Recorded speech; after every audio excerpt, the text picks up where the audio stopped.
আপনারা দেখছেন একুশে টেলিভিশন। 15 খাতে তাক লাগানো অর্জন, বছরে 6% হারে উৎপাদনশীলতা বাড়াতে চায় সরকার। সংস্কার নেই দেশের একমাত্র জাতিতাত্ত্বিক জাদুঘরের, খসে পড়ছে পলেস্টার, যে কোনো মুহূর্তে দুর্ঘটনার আশঙ্কা। হিলিতে চুরির অভিযোগে 2 কিশোরকে নির্যাতন, ইউনিয়ন পরিষদের 1 সদস্য আটক।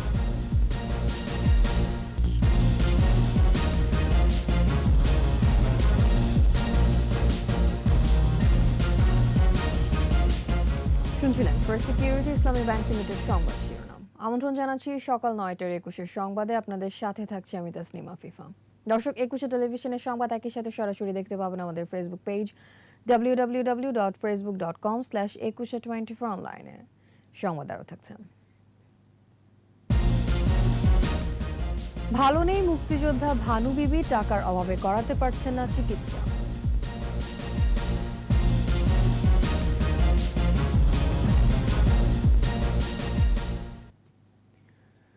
বাড়ছে শিল্প উৎপাদন, কৃষিতেও সাফল্য অনেক।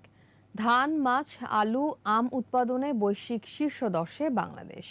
যদিও উৎপাদন খাতে দক্ষ জনবলের অভাব, উদ্ভাবন ও প্রযুক্তিগত দুর্বলতা এখনও বেশ প্রকট। এমন বাস্তবতায় অপ্রতিরোধ্য অগ্রযাত্রায় উৎপাদনশীলতা প্রতিপাদ্যে পালিত হচ্ছে জাতীয় উৎপাদনশীলতা দিবস। রিপোর্ট তৌহিদুর রহমানের। উৎপাদনশীলতা বাড়াতে সরকারের হাতে 10 বছর মেয়াদী মহাপরিকল্পনা। বছরে গড়ে 5.6% হারে উৎপাদনশীলতা বাড়াতে চায় সরকার। অগ্রগতির চিত্র আশাব্যঞ্জক। এই মুহূর্তে 15টি খাতে বাংলাদেশের অর্জন তাক লাগানো। গেল বছরে 3,46,00,000 টন চাল উৎপাদনের মাধ্যমে ইন্দোনেশিয়াকে পেছনে ফেলে তৃতীয় স্থানে বাংলাদেশ। তৈরি পোশাক রপ্তানিতে বাংলাদেশের অবস্থান বিশ্বে দ্বিতীয়। গেল অর্থবছরে সামগ্রিক রপ্তানি প্রবৃদ্ধি 15%-এর বেশি। অদম্য অপ্রতিরোধ্য গতিতে বাংলাদেশ এগিয়ে চলেছে। এই লক্ষ্যে এগিয়ে যাওয়ার জন্য আমাদের দীর্ঘদিনের যে একটা ডিমান্ড, সেটা হলো ইজ অফ ডুইং বিজনেস। সেই জায়গাটায় যেন আমাদেরকে একটা সহনীয় অবস্থানে নিয়ে আসা হয়। জাতিসংঘের খাদ্য ও কৃষি সংস্থা বলছে, মিঠাপানির মাছ উৎপাদনে বাংলাদেশ এখন বিশ্বে তৃতীয় আর উৎপাদন বৃদ্ধিতে দ্বিতীয়। পাট উৎপাদনে বাংলাদেশ বিশ্বে দ্বিতীয় হলেও রপ্তানিতে আছে প্রথম স্থানে। আভাস মিলছে সোনালী দিনে ফেরার। অন্যদিকে গবাদি পশু উৎপাদনে বাংলাদেশ এখন অনেকটাই স্বয়ংসম্পূর্ণ। উৎপাদন বৃদ্ধির বৈশ্বিক সূচকে বাংলাদেশ শীর্ষ 10-এ। আর সবজি উৎপাদনে বাংলাদেশ বিশ্বে তৃতীয়, আলু উৎপাদনে ষষ্ঠ। অর্থনীতিবিদরা বলছেন, উৎপাদনশীলতা বৃদ্ধিতে মানুষের কর্মদক্ষতা বাড়াতে হবে, কৃষি ও শিল্পে ঘটাতে হবে প্রযুক্তিগত উন্নয়ন। উৎপাদনশীলতা বাড়ানোর জন্য মূলত ফার্মগুলোকে অ্যাক্সেস টু ফাইন্যান্স একটা গুরুত্বপূর্ণ ভূমিকা, যাতে করে তারা ইনভেস্ট করতে পারে ইনোভেশনসে, তারা স্কিলস ডেভেলপমেন্টে, এবং at the same time market access, যেগুলো তারা ইন্টারন্যাশনাল মার্কেটে যেতে পারে, সেই জায়গাগুলোতে সরকারের এবং প্রাইভেট সেক্টরের অনেক আরো কাজ করার সুযোগ আছে। এদিকে ইলিশ উৎপাদনে বিশ্বে বাংলাদেশে প্রথম, কাঁঠালে দ্বিতীয় এবং আম ও পেয়ারায় 8ম স্থানে। তৌহিদুর রহমান, একুশে টেলিভিশন, ঢাকা। জাতিসংঘ সাধারণ পরিষদের 76তম অধিবেশন ও অন্যান্য উচ্চ পর্যায়ের পার্শ্ব আলোচনায় যোগদান শেষে দেশে ফিরেছেন প্রধানমন্ত্রী শেখ হাসিনা। রাত 11:15টার দিকে বিমান বাংলাদেশ এয়ারলাইন্সের একটি ভিভিআইপি চার্টার্ড ফ্লাইট প্রধানমন্ত্রী ও তার সফর সঙ্গীদের নিয়ে শাহজালাল আন্তর্জাতিক বিমানবন্দরে অবতরণ করে। এর আগে প্রধানমন্ত্রী ও তার সফর সঙ্গীদের বহনকারী বিমানটি যুক্তরাষ্ট্রের ওয়াশিংটন ডিসির ডালাস আন্তর্জাতিক বিমানবন্দর থেকে হেলসিঙ্কির উদ্দেশ্যে রওনা হয়। সেখানে ছিল কয়েক ঘন্টার যাত্রাবিরতি।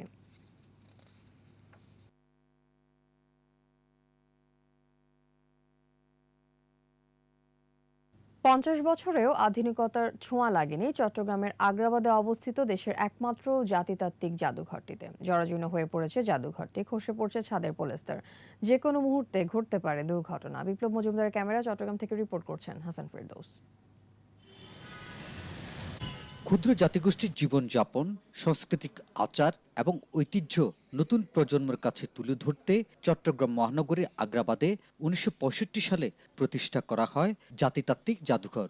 দর্শনার্থীদের জন্য খুলে দেওয়া হয় 1974 সালে।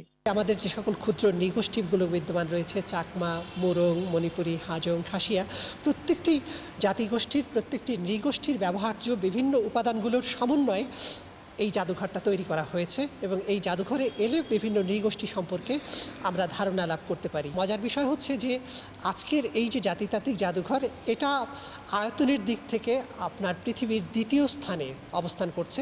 তবে সংস্কারের অভাবে জরাজীর্ণ হয়ে পড়েছে জাদুঘর ভবনটি। খসে পড়ছে ছাদের পালেস্তরা, দেয়াল চুয়ে পানি পড়ায় নষ্ট হচ্ছে দুর্লভ বিভিন্ন নিদর্শন। কর্মকর্তারাও বলছেন জাদুঘর ভবনের সংস্কার জরুরি হয়ে পড়েছে। এই জাদুঘর প্রতিষ্ঠিত হয়েছে 1974 সালে, 74-এ, আর এক্ষেত্রে প্রায় 50 বছরের মতো হতেই চলল।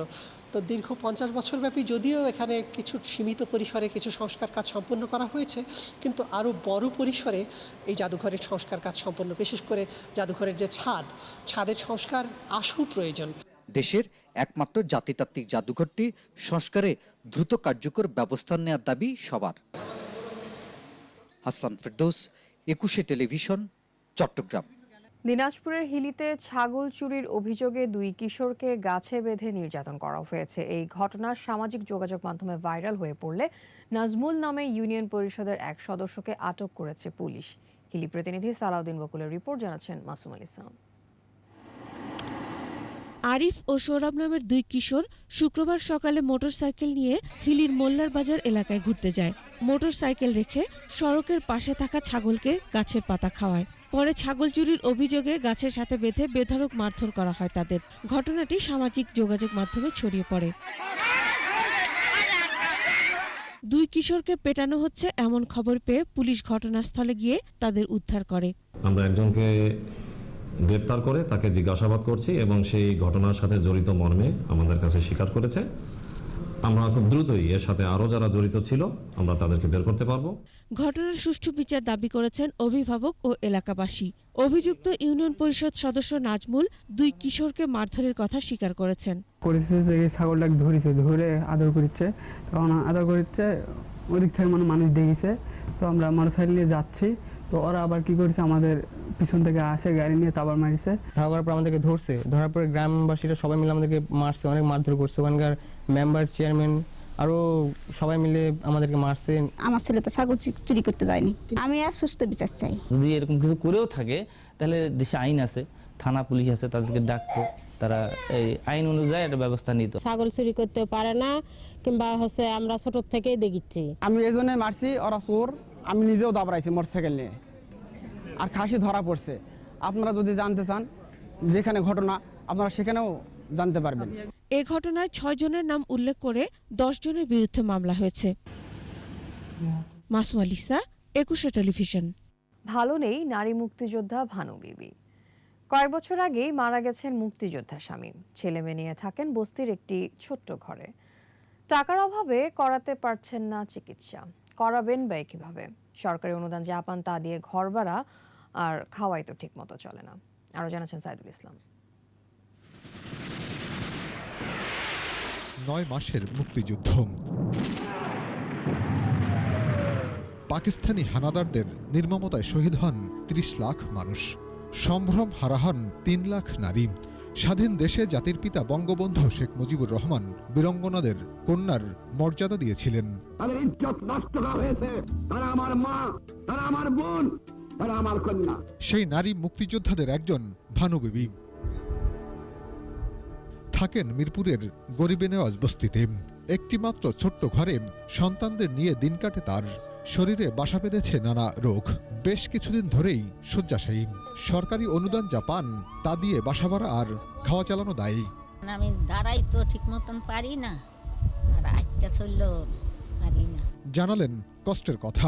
এত বছর পরও এই সমাজের তাচ্ছিল্য শুনতে হয় তাকে। আক্ষেপ করলেন ভানু বিবি। কি আর মুক্তিযুদ্ধ, একটা বীরাঙ্গনা বেডি, বুড়া মানুষ, কি আর বীরাঙ্গনা, কি আর আমি সবই করি। শেষ জীবনে নিজের একটি ইচ্ছার কথাও জানান এই নারী মুক্তিযোদ্ধা। বীরাঙ্গনা দেখে ঘৃণা করে, কেউর কাছে শান্তি নেই বাবা। আমি যদি একটু নেত্রীর লগে তার মার বাপের কথাগুলো বলতাম তাহলে আমার মনটা শান্তি পাইতো। একটি স্থায়ী ভিটার আবেদনও করেছেন, পাবেন কিনা তা নিয়ে আছে সংশয়। 20,000 টাকা ডাক্তারের দিই না, আমি কিছু ভালো মন্দ খাবো না, 4টা ভাত খাবো। ছেলেরা যেমনি পারে এমনি খেয়ে বাসে মারে দেখে রাখে। আমি ছেলেকে চাকরি থাকতো, ছেলেকে একটু বাসস্থান থাকতো, একটু দোকানপাট থাকতো, তো আর আমার এত কষ্ট হতো না।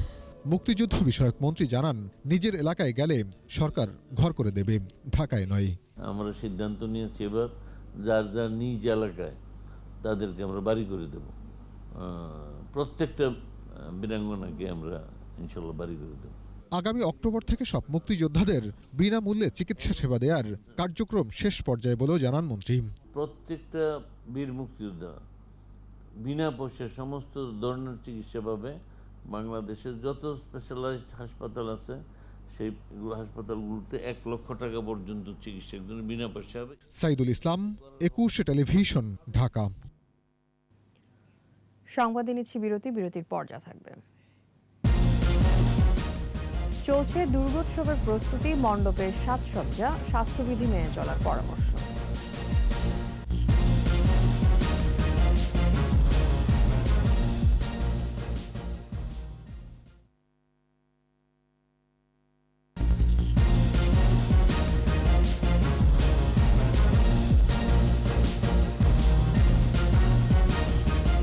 আপনারা দেখছেন সকাল 9টার 21 সংবাদ। দরজায় কড়া নাড়ছে শারদীয় দুর্গোৎসব। প্রতিমা তৈরির শেষে এখন রং তুলির আঁচড়ে ব্যস্ত সময় পার করছেন শিল্পীরা। চলছে মণ্ডপ সাজসজ্জার কাজ। পূজা উদযাপন পরিষদের পক্ষ থেকে প্রতিটি মণ্ডপে স্বাস্থ্যবিধি মেনে প্রবেশ করার নির্দেশনা দেওয়া হয়েছে। প্রতিনিধিদের সহায়তা আরও জানাচ্ছেন মাসুমুল ইসলাম। এবার টাঙ্গাইলে 12 উপজেলায় 1206টি মণ্ডপে উদযাপিত হবে দুর্গাপূজা। চলছে প্রস্তুতি। প্রতিমা তৈরিতে ব্যস্ত শিল্পীরা।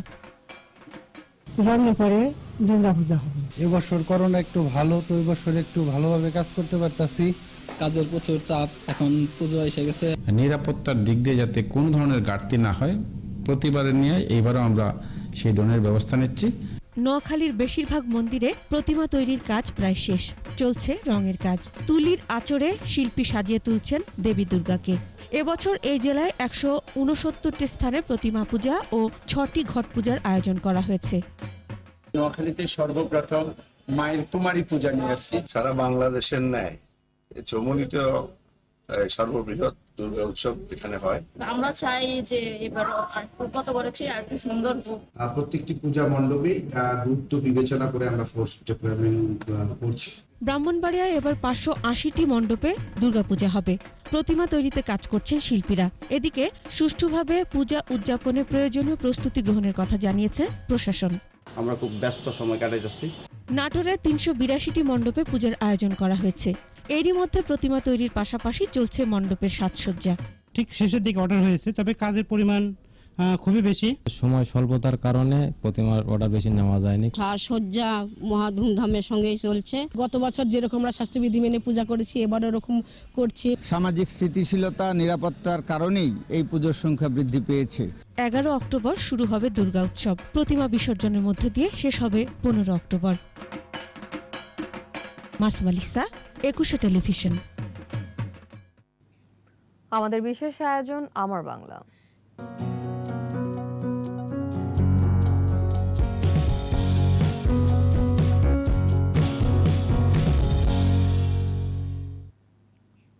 নাটোরে গ্রামীণ সড়ক নির্মাণে প্রথমবারের মতো ইটের পরিবর্তে ইউনি ব্লক ব্যবহার করা হয়েছে। এতে সৌন্দর্য যেমন বেড়েছে, তেমনি সড়ক হয়েছে পরিবেশ বান্ধব।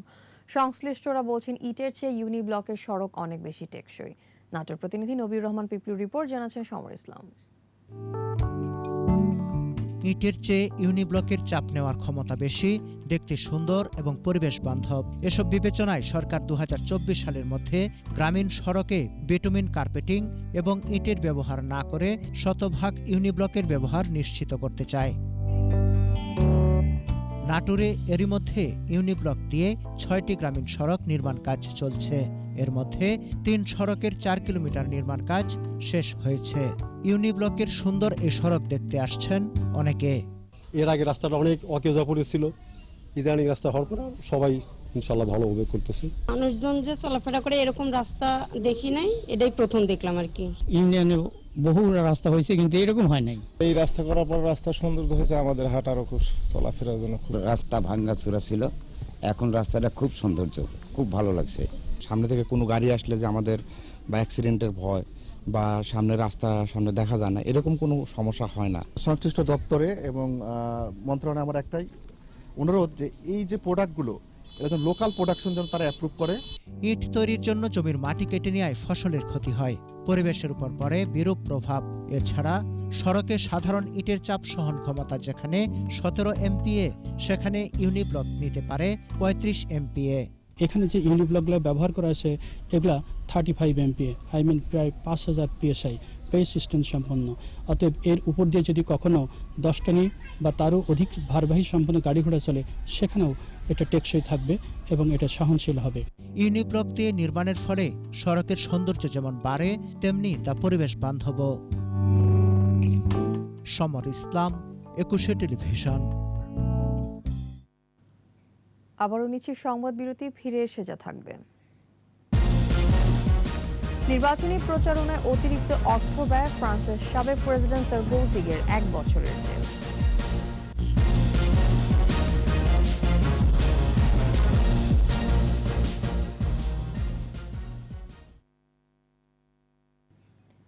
প্রধানমন্ত্রী শেখ হাসিনার 75তম জন্মদিন উপলক্ষে ফরিদপুরে হয়ে গেল ঐতিহ্যবাহী ভেলাবাইজ। শহরের কোমরপুর এলাকায় কুমার নদে এ বাইচ হয়। ভেলাবাইচ দেখতে দূর দূরান্ত থেকে দর্শনার্থীরা ভিড় করে নদের দুধারে। বাইচে 20 জন প্রতিযোগী অংশ নেয়, পরে বিজয়ীদের মাঝে পুরস্কার বিতরণ করা হয়।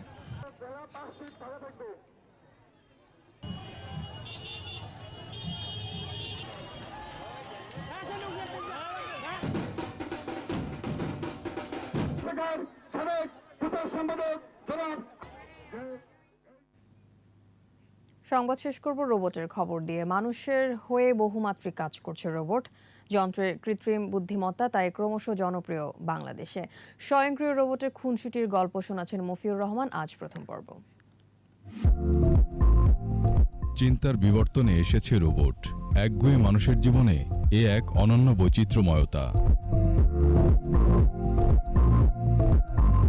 চেক শব্দ রোবোটা থেকে উৎপত্তি রোবটের। 1920 সালে কার্নেল চ্যাপেক রোবট শব্দটি ব্যবহার করেছিলেন তার নাটকে। তারপর প্রথম ডিজিটাল রোবট উদ্ভাবন হয় 1954 সালে। প্রথম দিকে রোবট মানুষের জন্য বিরক্তিকর কাজগুলো সহজেই করে দিত। সময়ের বিবর্তনে রোবটের ধরনেও এসেছে পরিবর্তন। মানুষের মতো দেখতে এক প্রকার যন্ত্রচালিত পুতুলকে কেবল রোবট মনে করা হতো। একে বলা হয় হিউম্যানয়েড বা মানবাকৃতির robot. I am very honored and proud for this unique distinction. পরবর্তীতে আসে ইন্ডাস্ট্রিয়াল আর নন ইন্ডাস্ট্রিয়াল রোবট। নন ইন্ডাস্ট্রিয়ালরা গৃহস্থালী কাজ করে, কেউ রান্নাবান্না, কেউ বা ঘরদোর পরিষ্কার করে। মহাকাশ, বিনোদন, শিক্ষা, মেডিকেল, দুর্যোগ ও সামরিক কাজেও বেশ দক্ষ হালামলের রোবট। জটিল অপারেশনেও ডাক্তারের ঘনিষ্ঠ সহযোগী হয়ে উঠেছে রোবট। আমাদের ডক্টর যারা আছেন তারা এবং রোবট যদি সাথে থাকেন, সার্জারিটা করতে পারবেন। তারপর সেখানে আমাদের যেটা হয়, যেটা আমরা বলি যে সার্জারি করার পরে সেটাকে ক্লোজ করা, প্রতিটা ক্ষেত্রে কিন্তু রোবট 100%, অলমোস্ট 100% প্রেসিশন দিয়ে কাজ করতে পারে। মানুষের প্রয়োজনে রোবট এখন বেশ বুদ্ধিমানও বটে। ভবিষ্যতে আরো যত কাজ প্রযুক্তি বাড়বে, আমরা মানুষের এই ক্ষেত্রে প্রয়োগটা অনেক কমিয়ে দিতে পারবো। যে আপনার জন্য যেটা একেবারে বিপজ্জনক সেখানে আপনি যাবেন না, আপনি রোবটকে বলে দেবেন কি করতে হবে, রোবট সেটা আপনার জন্য করে নিয়ে আসবে। সো আপনাকে সেখান থেকে সরিয়ে ফেলা হচ্ছে না, আপনার চাকরি চলে যাচ্ছে না, আপনার কাজ চলে যাচ্ছে না, আপনি এখন ওখানে আছেন, কিন্তু আপনার ওই বিপজ্জনক কাজটা রোবট আপনার হয়ে করে। সম্প্রতি বাংলাদেশে রোবোটিক্স ও কৃত্রিম বুদ্ধিমত্তা দিন দিন জনপ্রিয় হচ্ছে। মফিউর রহমান, 21 টেলিভিশন, ঢাকা। শেষ করছি সকাল 9টার 21 সংবাদ। যাওয়ার আগে ফার্স্ট সিকিউরিটি ইসলামী ব্যাংক লিমিটেড সংবাদ শিরোনামগুলো আরও একবার। 15 খাতে তাক লাগানো অর্জন, বছরে 6% হারে উৎপাদনশীলতা বাড়াতে চায় সরকার। সংস্কার নিয়ে দেশের একমাত্র জাতিতাত্ত্বিক জাদুঘরে খসে পড়ছে পলেস্টার, যে কোনো মুহূর্তে দুর্ঘটনার আশঙ্কা। হিলিতে চুরির অভিযোগে 2 কিশোরকে নির্যাতন, ইউনিয়ন পরিষদের 1 সদস্য আটক।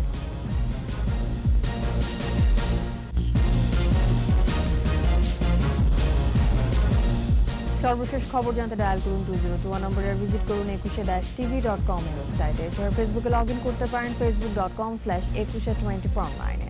এতক্ষণ সাথে থাকার জন্য ধন্যবাদ। আমাদের পরবর্তী সংবাদ দুপুর 12টায় দেখার আমন্ত্রণ রইল। স্বাস্থ্যবিধি মেনে চলুন, নিরাপদে থাকুন, 21-এর সাথে।